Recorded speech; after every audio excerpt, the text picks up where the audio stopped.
Donc, toute votre démarche actuelle, c'est à la recherche de l'imperfection.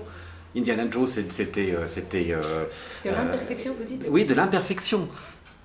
Oui, en fait, ça dépend de tout ce qu'on cherche, en fait. On pourrait aller en studio puis décider qu'on veut être à la recherche de la prise dans laquelle on a tous joué le plus juste. On pourrait aussi aller en studio en cherchant celle où on était absolument présent et dans l'émotion.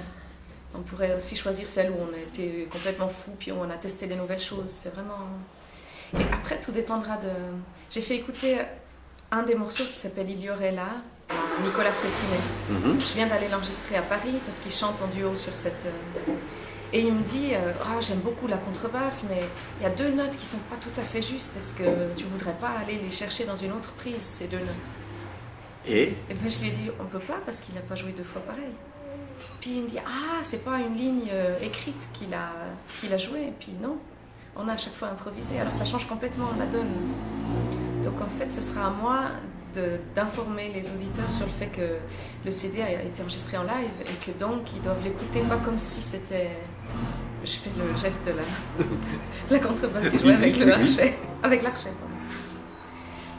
ça dépend tout de comment on écoute. C'est vrai que si on écoute quelque chose qu'on imagine avoir été répété 10 fois, c'est pas la même chose que du live.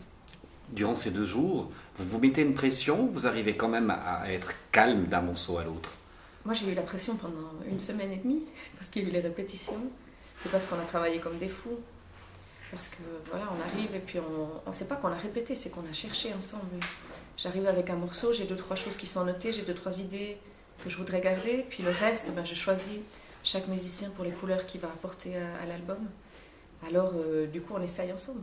Oui, j'ai donné le 18 octobre comme date, mais si on recule dans la ligne... Une semaine avant. On trouve les premières photos de votre arrivée à New York et vos déconvenues alimentaires, d'ailleurs, sur certaines choses, avec un saumon. Il y a un petit mot là-dessus. Je suis allée dans un restaurant japonais, j'ai commandé une salade de saumon, mais je n'avais pas lu en entier, puis c'était salmon skin. Donc c'était de la peau de saumon. C'était bon. C'était délicieux, mais je me suis demandé où était le reste de la bête. Parce que moi j'avais une salade verte avec des peaux de saumon grillées. Donc vous arrivez bien plus tôt, et là vous avez déjà échangé avec vos musiciens tout le matériel que vous leur avez apporté? Non, j'ai échangé seulement avec la productrice avec laquelle j'allais faire les arrangements. Je lui ai envoyé des morceaux, je me suis enregistrée au piano pour lui montrer quelle ambiance je voulais, quel rythme je voulais. Et elle a fait des partitions à partir de là. Donc en fait, j'ai atterri à New York à 4 heures. Je suis arrivée vers 6 heures en ville. Et puis à 7 heures, j'avais rendez-vous avec la productrice. Et jusqu'à 4 heures du matin, on a fait les arrangements pour la répétition qui allait avoir lieu le lendemain. Vous n'avez pas beaucoup dormi durant ces quelques jours, j'ai l'impression. Je suis un petit peu fatiguée. Vous récupérez, ça va? Pas encore, puisque à peine revenue, je suis allée à Paris enregistrer Nicolas Fressinet. Puis après, je me suis bloqué le dos le lendemain. Je ne me suis pas encore reposée, mais à partir de...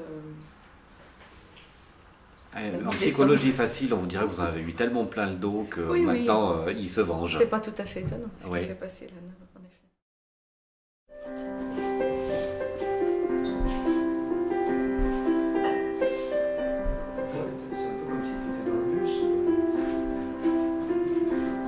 À trop penser,